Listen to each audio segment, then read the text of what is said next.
She claimed me in the exact moment the thunder rolled over the lake, echoing the way my heart shattered just weeks ago when her daughter walked out of my life, and I will never forget the smell of pine and betrayal that filled that summer house. Crossing this line was a death sentence for my social life and my sanity, a risk that could turn every memory of the past 3 years into a pile of ash. But as she stood there with a glass of wine and a look that was far too sharp for a woman I once called a second mother, the danger felt like the only thing keeping me alive.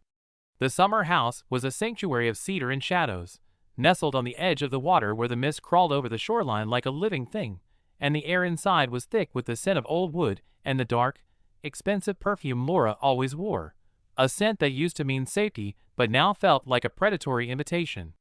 I was only there to pick up the last box of my existence, the remnants of a relationship Chloe had discarded like yesterday's news, yet the way the twilight filtered through the dust motes made the room feel like a pressurized chamber where the rules of the world no longer applied. I could feel the rhythmic thrumming of my pulse in my throat, a frantic tempo that matched the rising wind outside, and for the first time in my life, I realized that the woman I had respected for years was the only one who truly saw the jagged edges of my pain. Laura didn't look like a grieving mother or a sympathetic friend. She looked like a woman who had been waiting for the storm to break so she could finally step out of the background. As I reached for the box, her hand brushed against mine, a contact that lasted a heartbeat too long and sent a jolt of electric confusion straight to my core. She offered me a glass of wine, her voice a low, melodic vibration that seemed to vibrate in the very marrow of my bones, and as she spoke about how Chloe never truly understood the depth of a man like me, the atmosphere turned from tragic to intoxicatingly illicit. Every gesture was a silent provocation, the way she leaned against the kitchen counter, the way her eyes traced the line of my jaw with a hunger that was both terrifying and addictive. We were dancing on the edge of a precipice, a rhythmic pull toward a darkness that promised to heal the wounds Chloe had left behind, but the price of entry was a secret that would isolate me from everyone I had ever known. The intimacy of the small kitchen, combined with the growing gloom of the forest outside, turned the house into a gilded cage where the only law was the gravity between us.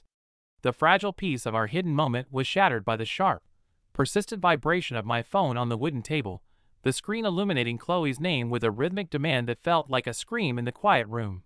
My heart performed a sickening lurch as I realized she was likely checking to see if I had vacated the premises, her voice potentially just minutes away on the gravel driveway. The external world was clawing at the door, a reminder that I was a guest in a house that belonged to the woman who broke me, and the social risk of being found here with her mother was an absolute, terminal catastrophe. Laura didn't flinch. She simply walked over and turned the phone face down, her fingers lingering on the table as if claiming the space where my past used to reside. The choice was a jagged blade in my gut. I could pick up that box, answer the call, and walk back into the cold reality of my heartbreak, or I could stay in the amber light of this forbidden room and let the fire consume what was left. I stayed, the choice echoing in the silence as the rain began to hammer against the roof, sealing us in a tomb of our own making, a place where my loyalty to the daughter was being traded for the scorching attention of the mother. Laura stepped closer, the distance between us evaporating until I could feel the heat radiating from her skin, a warmth that was both comforting and predatory. She reached up and traced the line of my collarbone, her touch a silent confession that she had been watching me for much longer than I ever dared to imagine. "Chloe was always too young to appreciate the weight of your soul, Mark," she whispered, her voice dropping to a husky, intimate register that made the hair on my arm stand up.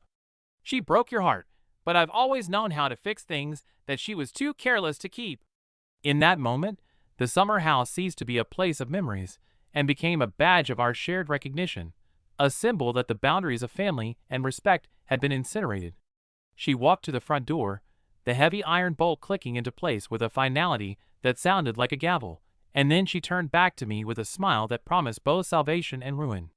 Just as the first true strike of lightning illuminated the room, the sound of a car engine pulling into the driveway made my blood run cold, but Laura didn't move toward the window. Instead, she pointed toward the hallway leading to the master bedroom and handed me a heavy brass key I didn't recognize. "The front door is locked, but the guest entrance is open. If you want to survive the night, you have to stay exactly where I put you," she said. The ticket to my new life was a cold piece of metal in my palm, and as the headlights swept across the walls, I realized I was no longer a visitor. I was her secret, hidden in the very heart of the storm.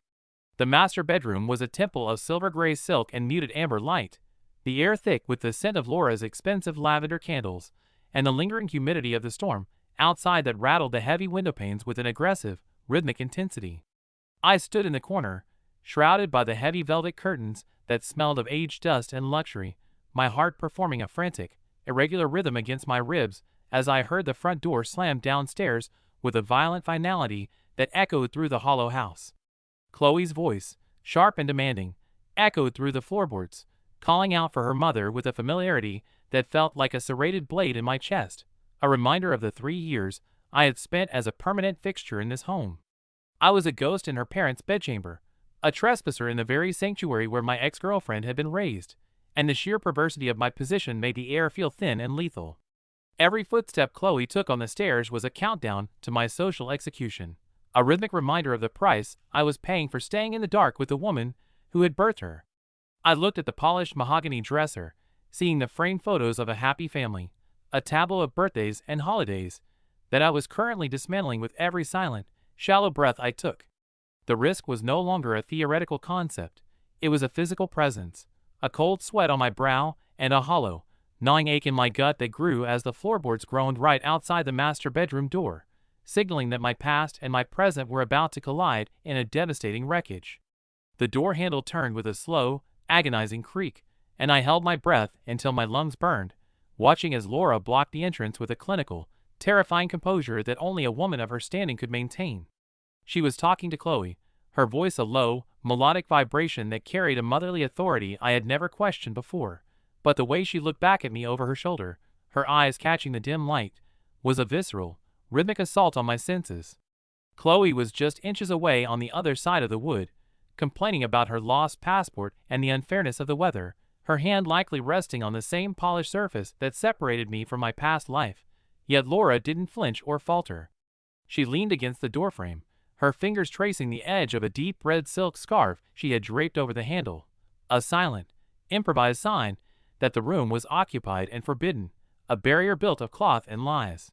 This was the first true confession of our pact, a visual signal that transformed a simple piece of luxury fabric into a badge of our shared recognition and our mutual betrayal. I saw the way Laura's eyes darkened, a raw, unyielding hunger surfacing as she successfully navigated the lie, and in that moment of absolute risk, I realized I wasn't just hiding from Chloe. I was being initiated into a secret world where Laura was the only law that mattered, a kingdom of two where the daughter was now the outsider. Once Chloe's footsteps retreated toward the attic in a frustrated search for her documents, the atmosphere in the room exploded into a desperate, jagged synchronization of heat and shadow that made the previous tension seem like a distant memory.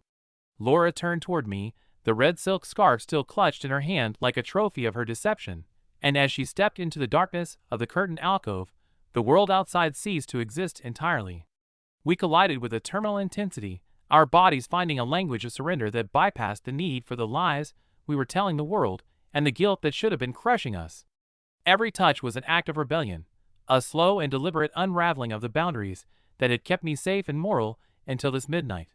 I felt the friction of her silk dress against my skin, the searing fire of her breath against my neck, and the intoxicating, rhythmic pressure of her hands as she claimed me in the very heart of the home she shared with her family. It was a total collapse of the order of things, a frantic baptism in the fire of our mutual obsession that left me breathless and reeling, a physical manifestation of the bridge I was burning. But just as the fire reached its peak, a sharp, metallic clatter from the hallway, the sound of a vase falling or a heavy drawer being slammed shut in the room next door, forced us to a jagged, agonizing halt. The external world was a persistent, aggressive predator, and the reality of Chloe's proximity was a cold dousing of our illicit flame. We pulled apart, our hearts performing a frantic, matching tempo, as we realized that while we had crossed the line, the world wasn't finished with us yet. Laura smoothed her hair with a practiced, clinical speed that left me shivering and cold in the shadows, her face returning to its mask of cold, professional motherhood in a heartbeat that was as impressive as it was terrifying.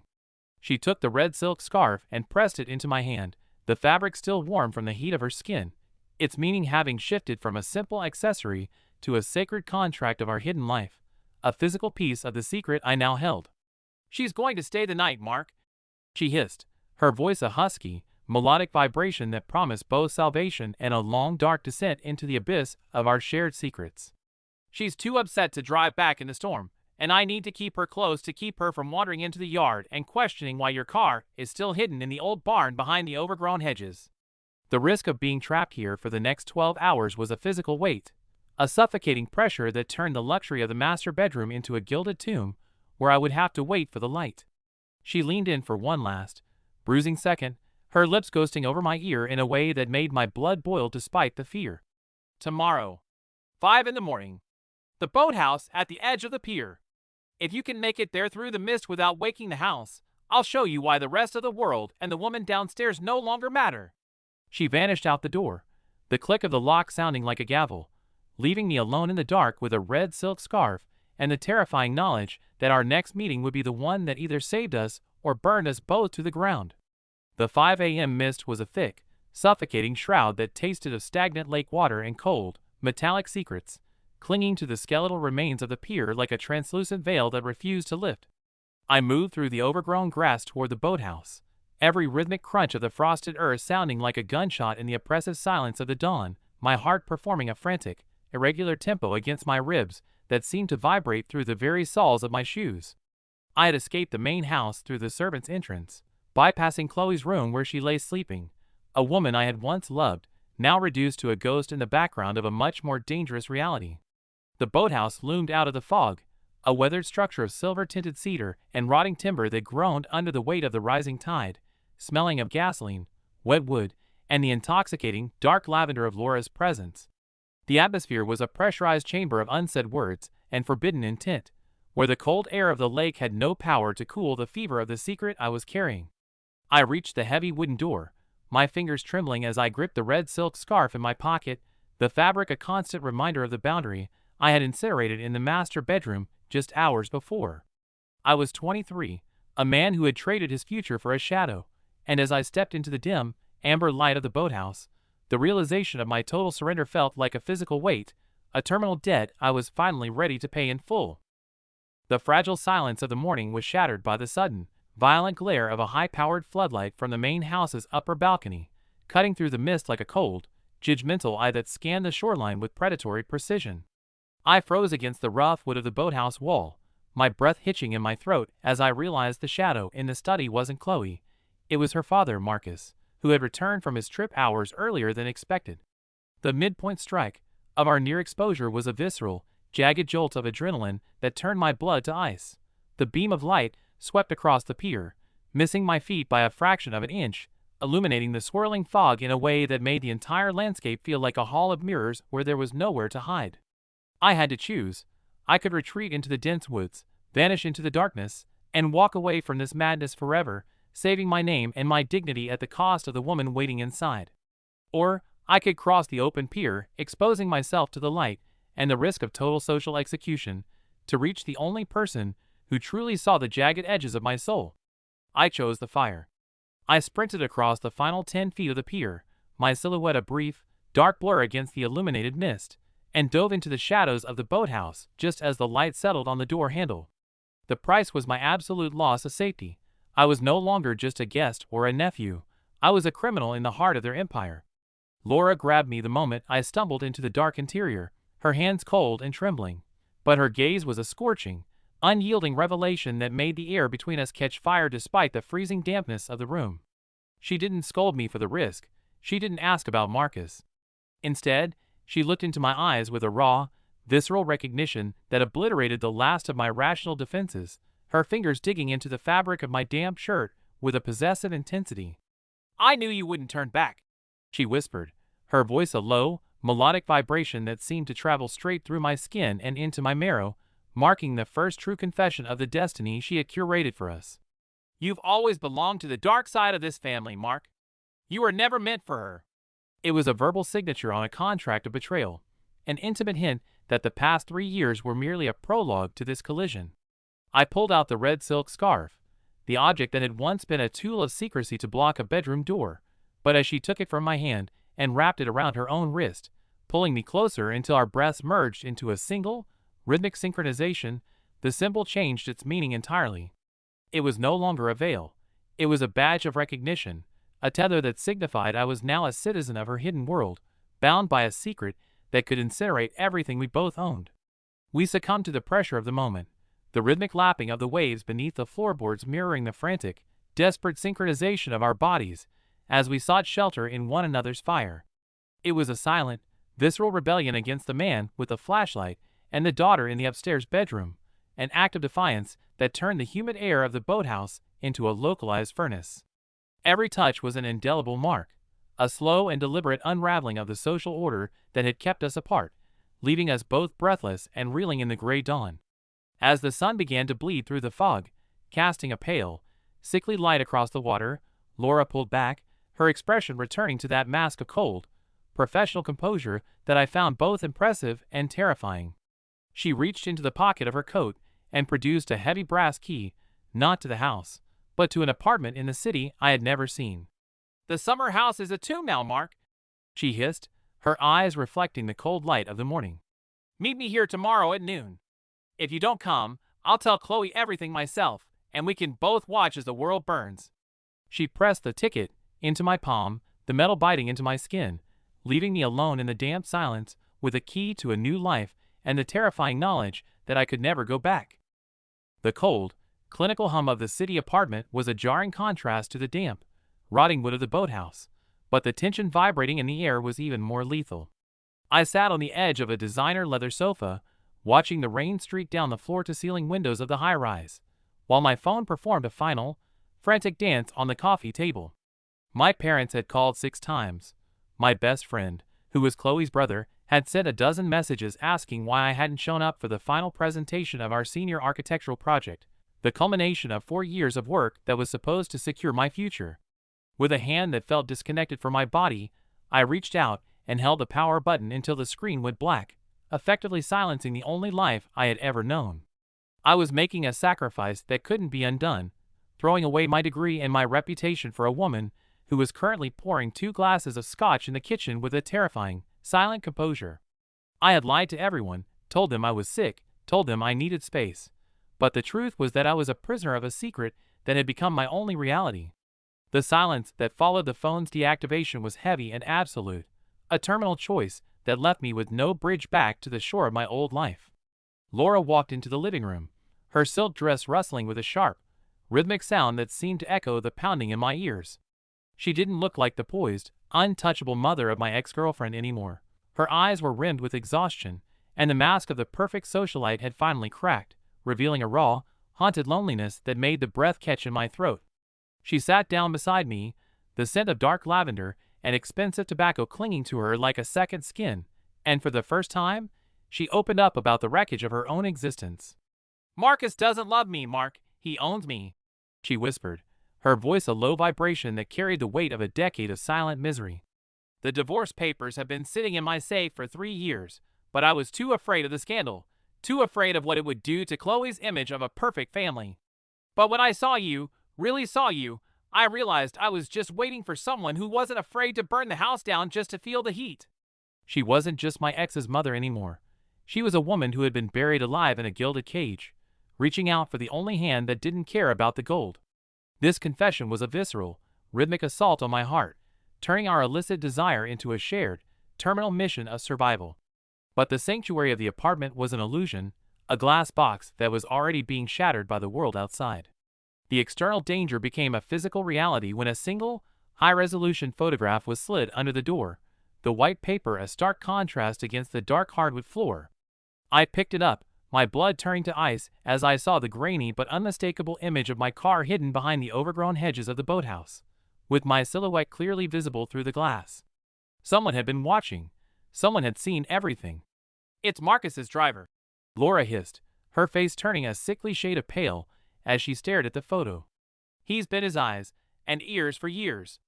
If he has this, it means Marcus is already calculating the price of our destruction." The realization that our secret was no longer ours to keep was a cold, numbing blow, a localized earthquake that threatened to bury us both. The social price was no longer a theory. It was a countdown. If this photo reached Chloe or the board of the firm my father worked for, I wouldn't just lose my career, I would lose my name, and Laura would lose everything she had spent her life protecting. Despite the shadow of the blackmailer, and the terminal weight of our choices, the magnetic pull between us only intensified in the face of our ruin. We were standing in the heart of a storm that was about to break, and the only thing that felt real was the heat of her skin and the frantic, desperate synchronization of our breathing. We crossed the line again, not out of simple desire, but out of a visceral need to claim what little time we had left before the world tore us apart. The red silk scarf from the master bedroom lay on the coffee table, a symbol that had moved from a tool of secrecy to a badge of our shared recognition, the physical proof that we were now partners in a crime that had no pardon. Every touch was an act of defiance, a slow and deliberate unraveling of the order of things that left us both reeling in the amber light of the city. We were two drowning people clutching at one another, and the recognition in her eyes was a scorching revelation that made the danger feel like a necessary fuel for our fire. The afternoon ended with a final, irrevocable pact made in the chilling silence of the apartment as the rain turned into a gray, relentless downpour. Laura grabbed my jacket, her grip bruisingly tight as she pulled me toward the door, her eyes blazing with a defiant, terminal resolve that told me she was ready to finish what we had started. "He's at the gala tonight, giving a speech about family values while he waits for his lawyer to finalize the trap," she breathed, her voice dropping to a husky, melodic register. "We're going to meet him there, Mark. One last time, in front of everyone, we're going to show him that he doesn't own us anymore." She reached into her bag and produced a VIP invitation to the charity event, a ticket to the final act of our shared destruction. "Meet me at the north entrance at 9. If we're going to fall, we're going to do it so loudly that no one will ever forget the sound." She pushed the card into my hand, her fingers lingering for a second longer than they should, leaving me alone with a black phone, an incriminating photo, and the terrifying knowledge that tomorrow, the world would finally know our names for all the wrong reasons. The Metropolitan Museum's Grand Hall was a cavern of gilded marble and suffocating refinement, where the air was thick with the scent of vintage champagne, expensive lilies, and the sharp, metallic tang of the knives being sharpened behind every polite, rehearsed smile. It was exactly 9 o'clock, and the charity gala was in full swing, a sea of black ties and silk gowns that felt like a funeral procession for the life I was about to systematically incinerate. I stood near the towering Corinthian columns, my heart performing a frantic, rhythmic tempo against my ribs that seemed to echo through the very stone beneath my feet, watching Marcus hold court on the central stage. He looked like the king of a crumbling empire, his voice a low, melodic vibration as he spoke of family values, tradition, and the legacy he intended to leave for the next generation, while I carried the incriminating photograph of the boathouse in my jacket like a live grenade. Beside me, Laura was a vision of defiant, terminal elegance in a deep midnight blue gown that shimmered like the surface of a dark lake. Her eyes reflected the cold glare of the chandeliers, with a resolve so sharp it made my blood boil, with a mixture of terror and intoxicating pride. The atmosphere was a pressurized chamber where the social order of the Harrison estate was being weighed against the raw, unpolished truth of our shared secret, and as the lights dimmed for the keynote address, the silence of the room became an absolute, expectant veil. The midpoint strike arrived with the sudden, jarring silence of the orchestra and the sharp, clinical sweep of a spotlight that didn't land on the podium, but directly on us, illuminating our shadows against the white marble. Marcus didn't finish his sentence. Instead, he looked down from the stage, his gaze a cold, predatory blade that sliced through the crowd to find my face with a horrifying precision. He didn't need to say a word. He simply gestured toward the oversized monitors behind him, where the grainy image of my car and our silhouettes in the boathouse began to flicker to life in front of the city's entire elite. Chloe was there, standing just a few feet away in the front row, her gasp of realization a jagged sound that tore through the quiet like a physical blow. This was the moment of absolute, public execution. I was faced with a choice that carried a terminal price. I could bow my head, play the victim of a predatory older woman, and try to salvage the shattered remains of my future and my inheritance, or I could step into the abyss and claim the woman who had truly seen the jagged edges of my soul. I chose the abyss. I didn't look at the screen, and I didn't look at the cameras. I turned to Laura, reaching out in the middle of that blinding light to take her hand in a bruising, desperate grip that signaled my total and final surrender to the dark. The climax was short, concrete, and devastating. I didn't wait for Marcus to speak or for Chloe to scream. I simply pulled Laura toward the center of the ballroom, our interlaced fingers a silent, visceral confession that obliterated 23 years of loyalty in a single heartbeat. "It's over, Marcus," I said, my voice a low, rhythmic vibration that carried through the stunned silence of the hall like a gavel. "You can keep the legacy. I'm taking the truth." We didn't run. We walked with a slow, deliberate synchronization through the sea of shocked faces and flashing phones. The red silk scarf she had once used to hide us now wrapped around her wrist like a badge of our shared recognition. We left the Harrison dynasty behind us in the gilded hall, stepping out into the cool night air as the first real rain of the season began to wash away the scent of lavender and lies. The social price was total. I was disowned, my career was a ghost, and my name was a scandal. As we reached the car, the relief was a tidal wave that made the loss feel like a fair trade for the fire. A month later, the noise of the gala and the screaming headlines had been replaced by the relentless, soothing roar of the Pacific, a gray and silver landscape where nobody knew our names. We lived in a small, weathered cottage on the edge of an Oregon cliff, a place where the air tasted of salt and freedom instead of secrets and gin. Our new ritual began every evening at sunset. We would sit on the porch, watching the rhythmic retreat of the tide, a silent acknowledgement of the world we had burned to get here. The reward for my path wasn't a degree or a trust fund. It was the raw, visceral reality of waking up next to the only person who didn't want a version of me that fit into a frame. I had lost the life I was promised, but in the quiet of our shared exile, I had found a soul that matched the jagged edges of my own. I watched as she walked toward me from the shoreline, her hair a wild storm, her silhouette a masterpiece of the truth we had fought to keep. I reached out and felt her cold, salt-drenched hand slide into mine as the sun finally dipped below the horizon, leaving nothing but the amber light from the open door.